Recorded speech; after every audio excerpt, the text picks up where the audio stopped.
I can't breathe. I can't breathe. These 3 words. And excuse me as I sneeze these pearls, so remove your mask and catch it. For ever since I was a little girl, America was the dream. Yeah, I'm an immigrant. Born on the beautiful streets where you can smell ackee and saltfish and Bob Marley, no woman, no cry, Jamaica. And I remember when I got that ticket to fly, it wasn't to build walls, but to build dreams. Be better on this soil that you broadcasted through your TV, that every little girl and boy would walk this land of opportunity free. Oh, we believe that we can do anything we want, be anyone we can't on these streets paved with gold.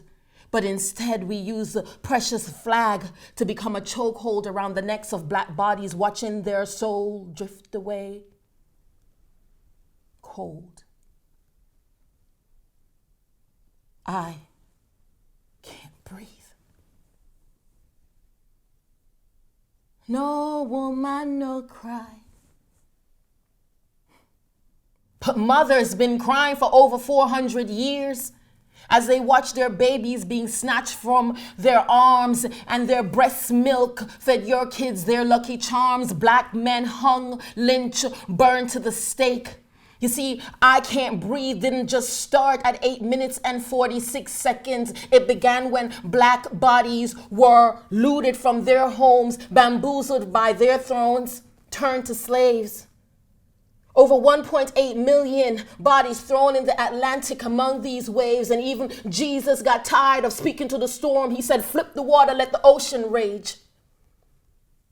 For justice need to be served. If it's God we trust, or is it the Benjamins we lust? I can't breathe. I can't breathe. Is the price we pay for being soulfully anointed, coordinated when we dance to the beat of music on our hearts that say we too are fearfully and wonderfully made, regardless of the shade. The kink in our hair that signifies strength and honor. The melanin in our skin that soaks up the sun. The resiliency to bounce back from post-traumatic slavery, all the voices of our ancestors, tears that we sweat to keep their legacy. I can't breathe. So tell me, Pharaoh, why did it take a pandemic, a recession, and marches around the world, this Jericho, to say, let my people go? I can't breathe. I can't breathe. What is it going to take to circumcise our hearts? How can it beat 100,000 times a day and not one heartbeat beats for God? You see, unless there's repentance, there's no survival. Unless there's extravagant love, there's no revival. I can't breathe. I can't breathe. So it's time. It's time. It's time to honor the Constitution. It's time. It's time to end discrimination. It's time to engage in uncomfortable conversations. It's time to take evaluation of how we got here and why we simply don't care. Yeah. I know we don't all have the answers, but we know we got a problem. And ignoring it will still keep us here.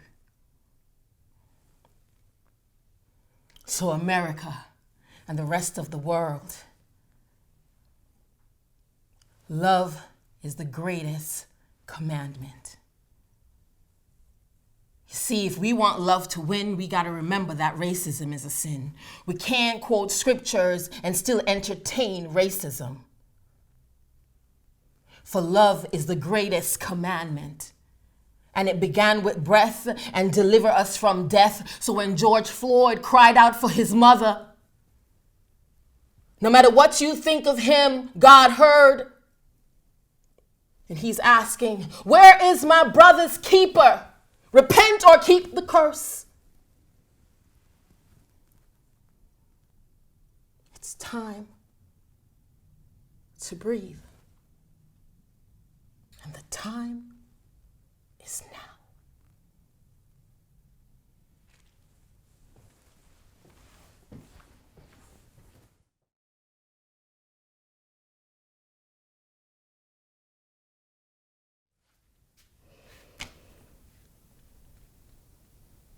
If you only knew what I know, then you would never live in fear. You would hold your head high and wear your hair proud. If you only knew what I know, you would love your brown skin. It is rich with beautiful history, a symbol of honor and grace. If you only knew what I know, you would smile big and wide. From the depths of your heart, you would let your light shine. For if you only knew what I know, only knew what they know, you would marvel at your own existence. If you only knew what I know, you would start fiercely loving yourself today, exactly as you are and in every single way. If you only knew what I know, you would live your life without doubt. You are exactly who you need to be. You should rejoice, scream, shout. If you only knew what I know, you would love the world too. You would understand the complexity of being in the presence of you. If you only knew what I know, you would feel just how valuable you are. You've been studied for centuries, and they still can't quite figure you out. For the depth of your power defies any reasonable doubt. If you only knew what I know, you'd stop fearing yourself. You'd proudly be who you are, no matter what people say. Trust me, they love you too, in their own twisted way. If you only knew what I know, you'd demand nothing less than respect. You'd be kind to your elders, and the world you would bless. If you only knew what I know, you'd be happy right now. You'd never stop growing. You'd never stop loving. You'd start with yourself. I think you know what I know.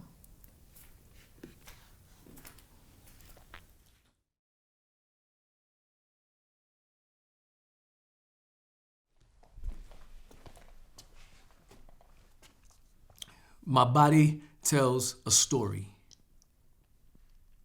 How do you grieve so you can heal? When the bully has the pen, the badge, the camera, the noose, the guns, and the gavel, and they all travel. They touch your life after touching your father's and your grandfather's and your grandfather's father. How do you find peace when the message is that you're a legal target? Do you find the buildings to burn them down? While destruction allows me to feel, it doesn't necessarily heal. Do you find the streets to march on? Well, that's been done before, so now we kneel. And we're still here. I've learned to tell my story if someone is willing to listen. The story of pain and trauma tucked away in silent resilience, suffocating me. This is a story about my body, Black bodies. Our bodies are the fruit of our history. The trauma I carry is the fruit of history too. It's no mystery how I navigate spaces, particularly white spaces. I duck and dodge labels and stereotypes. Sometimes I try to be invisible to avoid the gaze. Sometimes I position myself for maximum visibility because that's where I may feel safe. And because frankly, there are some spaces that Black bodies actually need to be seen, to be felt, and to be heard. There are some spaces that Black bodies embody a word, a hard prophetic word. Like the word of Black feet walking as Black bodies boycotted Montgomery buses. Like the word seen in a sea of Black bodies crossing Edmund Pettus Bridge. Like the word seen in Kaepernick mimicking King, kneeling in protest to the obscene treatment of other vulnerable Black bodies. My body tells a story that not everyone wants to hear. It will force you to cringe from its intro through its chapters into the conclusion of its narrative. It's a song that will make some dance, some lament, and some close their ears. My body is a chorus in itself, a refrain that sounds like a repetition of cries to one person and a beautiful melody to another. But my body isn't alone. There are other black bodies, brown bodies, yellow bodies, and white bodies that join mine, like connected limbs formed by the divine. The ligaments that connect us all are made of the trauma that inflicts us all. As these bodies have all been weakened by the chokehold of a racialized world, even though some may not know it at all, but they can be strengthened by radical solidarity between us all. In resistance to the invisibility of the historically and notoriously white power structures that may not have hands, but they emit toxins that murder us all. As King says, we are caught in an inescapable network of mutuality, tied in a single garment of destiny. Whatever affects one directly affects all indirectly. I begin to heal when you listen to me, when you acknowledge that you see me, when I become a mirror to you. And you can imagine the person and the trauma in that body, and you say, this could be me. Instead of contrasting, you see the comparison, man. I need you like the Samaritan man. I need your compassion to risk sitting with me and help mend my wounds. But I need your anger too, at the conditions of the road that made it conducive for me to be wounded in the first place. If you pray for me, that's beautiful, but that just gets me to first base. I need you to play the game like when you come up the bat, you're trying to get me all the way home safe. Because if actions don't accompany your prayers, there's nothing to me than dead faith.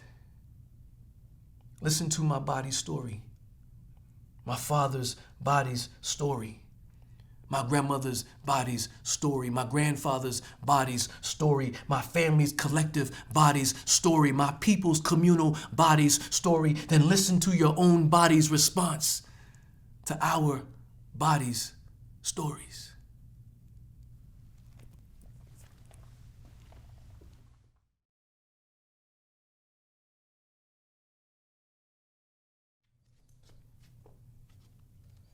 A lot of people you've heard had a lot of stories that were similar. People like you, people who look like me, people who have similar ideas, and people who just want to have a voice.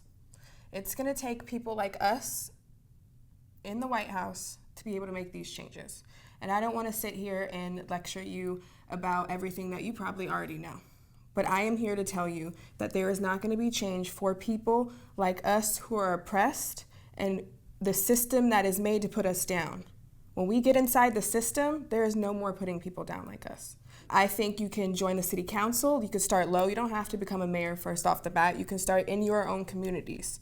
Like when people say defund the police, most people think, well, we're going to have police. What are we going to do? It's not about that. It's not about getting rid of the police completely. It's about defunding and taking that money. The police doesn't need all that money.